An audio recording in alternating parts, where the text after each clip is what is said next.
Eh, kenapa kau buang sapu rata-rata? Sekata aku lah.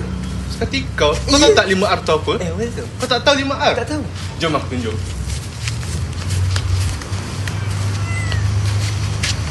Kucing nak tengok tak?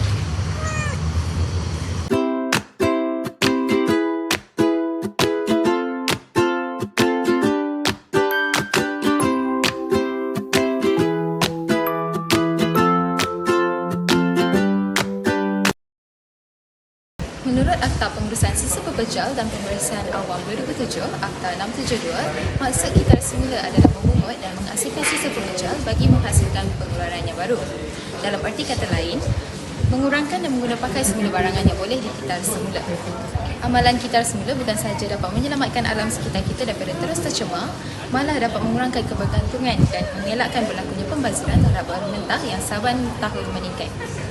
Jadi amalan kitar semula ni dan konsep kitar semula ni diterbahagi kepada 5, iaitu reduce, mengurangkan, reuse, guna semula, recycle, mengitar semula, rethink, fikir semula dan juga repair, baik pulih. Jadi untuk maksud yang pertama iaitu reduce, iaitu mengurangkan penggunaan bahan yang sukar untuk dihapuskan. Yang kedua, reuse, di mana kita digalakkan untuk menggunakan bahan tersebut secara berulang kali. Yang ketiga, recycle, iaitu kita kitar semula bahan yang telah digunakan dan menghasilkan suatu bahan yang baru agar dapat digunakan semula. Yang keempat, iaitu repair, iaitu membaiki kerosakan terhadap barangan tersebut supaya kita dapat mengelakkan daripada membeli barangan yang baru. Dan yang terakhir, iaitu rethink, fikir semula, di mana kita digalakkan untuk memikirkan semula sebelum kita menggunakan suatu barangan atau membuang sesuatu barangan tersebut. Seterusnya, kebaikan atau kepentingan amalan 5R. Kebaikan-kebaikan tersebut dapat diperoleh dari R yang pertama iaitu reduce, ialah masalah pembuangan sampah dapat dikurangkan. Hal ini kerana kita mengurangkan penggunaan barang yang boleh menjejaskan alam sekitar. Contohnya, penggunaan beg plastik dapat dikurangkan dan diganti dengan beg kertas. Kebaikan R yang kedua iaitu recycle, ialah dapat mengurangkan pencemaran alam sekitar kerana bahan terbuang akan dikitar semula untuk dijadikan barang yang baru. Barang baru tersebut dapat digunakan semula ataupun dijual dengan harga yang lebih murah. Seterusnya, manfaat R yang ketiga iaitu reuse, ialah mengurangkan sampah kerana barang tersebut dapat digunakan semula. Contohnya, beg plastik yang disimpan dan digunakan berulang kali ataupun botol-botol yang dihias menjadi dekorasi di dalam rumah ataupun diubah menjadi pasu bunga. Di samping itu, kelebihan R yang keempat iaitu rethink, ialah dapat mengelakkan penggunaan bahan yang boleh menjejaskan alam sekitar. Hal ini kerana kita memikir dua kali sama ada untuk menggunakan bahan tersebut ataupun menukar kepada barang yang lebih mesra alam dan biodegradasi. Akhir sekali, kita dengan R yang kelima iaitu repair, ialah dapat menggunakan semula barang yang telah rosak dan mengelakkan pembaziran. Dan ini juga dapat mengurangkan kos pengurusan sampah individu kerana lebih-lebih lagi pada zaman yang memerlukan kos sara diri yang tinggi. Jadi, marilah kita meningkatkan kesedaran tentang alam sekitar dan mula mengaplikasikan amalan tersebut dalam kehidupan seharian kita.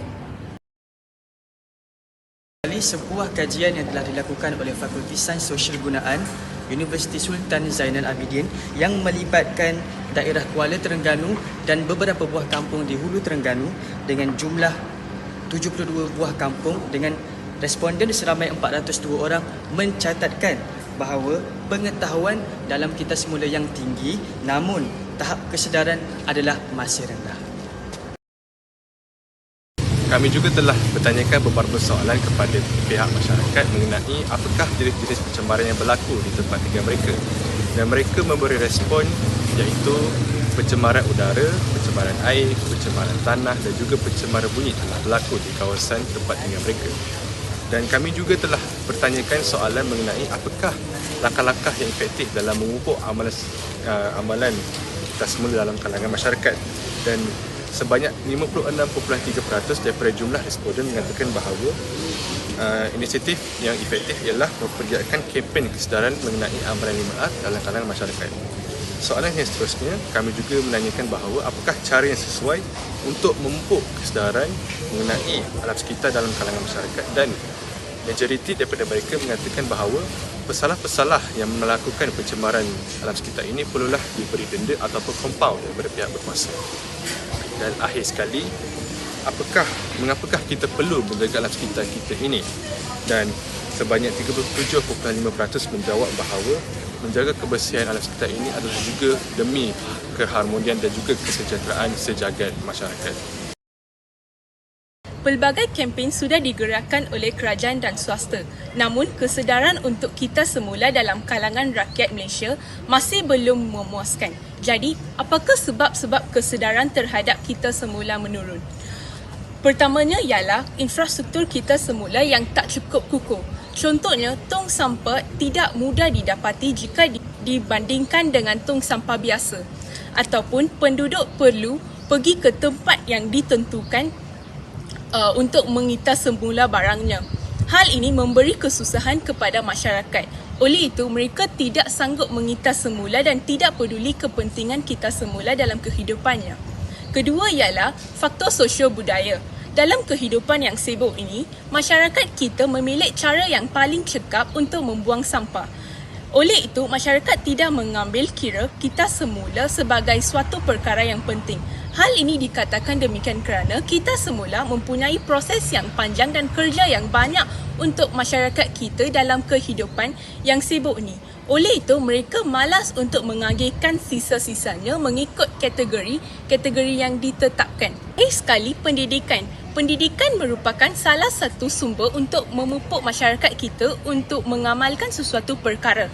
Tetapi di negara kita, pihak Kementerian Pendidikan kurang memberi tumpuan kepada kita semula. Hal ini dikatakan demikian kerana kita semula tidak dapat tumpuan daripada pihak-pihak tertentu untuk masukkan dalam pembelajarannya.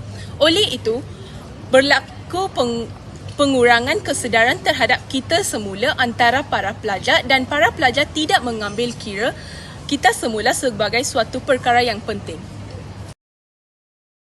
Solusi untuk meningkatkan kesedaran amalan 5R ialah pertama, kita boleh mengadakan kempen kesedaran. Kita boleh mengadakan kempen kesedaran di universiti maupun komuniti rumah kita untuk mengajar lebih ramai orang tentang amalan 5R. Kedua, kita boleh menggalakkan amalan kita semula di rumah kita dengan memberi contoh yang baik kepada ahli rumah kita maupun rakan-rakan terdekat supaya dapat menggalakkan mereka untuk menggunakan amalan kita semula di dalam aktiviti harian mereka. Dan yang ketiga, kita boleh menubuhkan kelab pencinta alam sekitar. Dengan penubuhan kelab ini, kita boleh mengikuti program-program sukarelawan untuk mempromosikan amalan 5R serta untuk memastikan aktiviti amalan kita semula di kawasan kita dilakukan dengan yang baik. Antara faktor-faktor mengapa amalan kita semula ini tidak dapat sambut baik oleh masyarakat adalah kerana terdapat beberapa kawasan-kawasan umum tidak mempunyai tong sampah mengikut kategori yang menyebabkan ini akan menyusahkan masyarakat untuk mempraktikkan amalan kita semula itu sendiri. Namun, kita tidak dapat nafikan beberapa inisiatif yang telah dikeluarkan oleh pelbagai pihak dalam menyediakan tong sampah mengikut kategori bagi membantu masyarakat untuk mempraktikkan amalan kita semula dengan baik. Jadi mesti semua tertanya-tanya, kat mana kita boleh mula mempraktikkan amalan 5R? Jadi kita boleh mula dengan mempraktikkan di rumah. Tetapi tahu tak yang kita juga mempunyai pusat kita semula di Malaysia. Seperti yang berdekatan di UNIZA, kita mempunyai RD paper di Gong Badak dan Zuci Second Center di Kuala Terengganu.